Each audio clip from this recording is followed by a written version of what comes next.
Nous voici dans le nord de la Haute-Vienne, non loin de la Creuse, tout près de la vallée de la Gartempe. On joue 50 nuances de vert par ici. Ce périple pour arriver à Montautre, l'homme vit ici depuis 6000 ans. Le château médiéval date de 1403. Bonjour.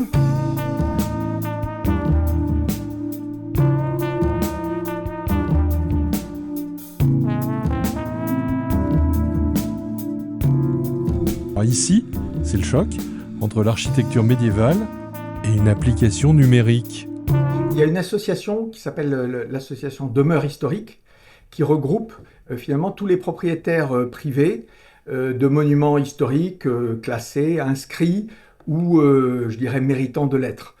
Et donc cette association, nous sommes 3000 propriétaires donc de demeures en France, au sein desquels un grand nombre souhaitent pouvoir partager leur domaine au grand public.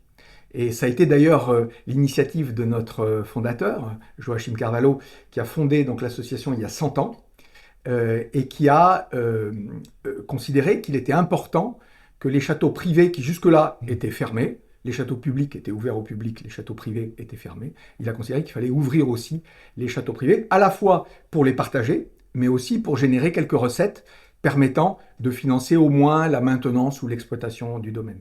En plus du site internet, une application, Château près d'ici, qui se trouve être simple à utiliser. Donc voilà, donc là vous avez donc la page d'accueil, donc de www.chateauprèsd'ici.com. Vous pouvez soit activer un filtre par l'activité que vous recherchez, c'est-à-dire visite, hébergement, réception, restauration, animation culturelle, ou tout simplement vous sélectionnez tous les lieux, vous autorisez le GPS à vous localiser, et donc vous êtes localisé sur le point bleu, et vous avez autour tous les châteaux qui sont à proximité. Et sur l'ascenseur ici, vous avez les châteaux par distance croissante à l'endroit où vous êtes. L'application vient tout juste de démarrer et rencontre déjà un petit succès. Il n'y a quand même pas des marées humaines qui se pressent au bord de nos châteaux, mais là, pour les 15 premiers jours, on a pu constater qu'on avait déjà 6000 connexions au site et 12 000 consultations de fiches monuments. Donc c'est déjà un démarrage qui est très encourageant. Vous avez les petites vignettes qui indiquent les activités qui sont proposées. Donc, par exemple, au château de Montautre, vous avez visite, c'est le petit appareil photo, hébergement, le petit lit, et animation culturelle, donc des concerts, des événements, etc., avec les deux masques. Au château de Chaumont, vous n'avez que visite. Au château de Dompierre, vous avez, comme à Montautre, avec en plus les réceptions. Je pense qu'il faut avoir envie. Il faut avoir envie, il faut aimer les gens, comme on dit. C'est-à-dire il faut avoir envie et prendre du plaisir dans la relation. Parce que c'est vrai que c'est une relation avec le public, aussi bien lors des visites que lors des chambres d'hôtes, bien évidemment, ou même lors des spectacles, des différents événements, des réceptions qu'on peut faire dans nos domaines, ou des services de restauration qui sont offerts par certains d'entre nous. Alors ce n'est pas un château que vous avez en poche, c'est 500 châteaux que vous avez en poche. 500 châteaux pour commencer. L'association compte un peu plus de 3000 propriétaires. Puisque nous sommes à Montautre, autant visiter, suivez le guide. Alors ce site, il est occupé depuis le néolithique. Donc ça fait 6000 ans d'occupation. Ça a été un village néolithique. Vous verrez dans le petit musée, on a plusieurs silex, etc. qui ont été trouvés. Puis un site gallo-romain, alors que la tradition rapporte comme étant un temple dédié à Mercure. On a commencé les fouilles, ça on n'en a pas encore la preuve.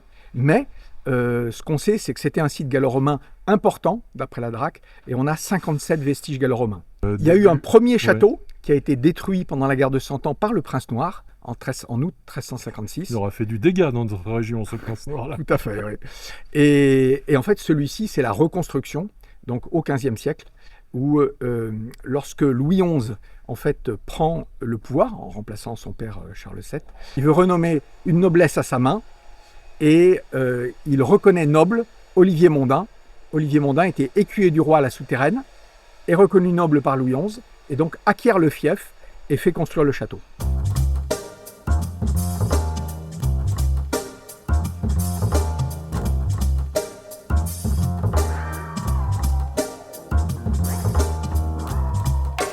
On me dit qu'on perdait rarement sa clé à l'époque. En effet, vous ne pouvez pas la garder dans votre poche. Vous voyez, c'est une vraie clé de château. Hop. Derrière cette porte, qu'est-ce que nous allons découvrir? Eh bien, suivez-moi. C'est le chef de la garde. C'était à la fois son bureau et sa chambre, hein. Il n'avait pas un 3 pièces, il avait déjà sa pièce avec sa cheminée. C'était déjà très bien. Et vous pouvez observer les meurtrières à arquebuse qui permettent de protéger donc le château. Celle-ci, elle protège le pont-levis. Et c'est justement la meurtrière qui est la plus usée, sans doute parce qu'elle a dû beaucoup servir pour nous défendre contre les Anglais. Des Anglais qui désormais, comme tous les visiteurs, viennent en paix. Ne manquez pas l'occasion de faire vagabonder votre imagination en découvrant ce patrimoine vivant et passionnant.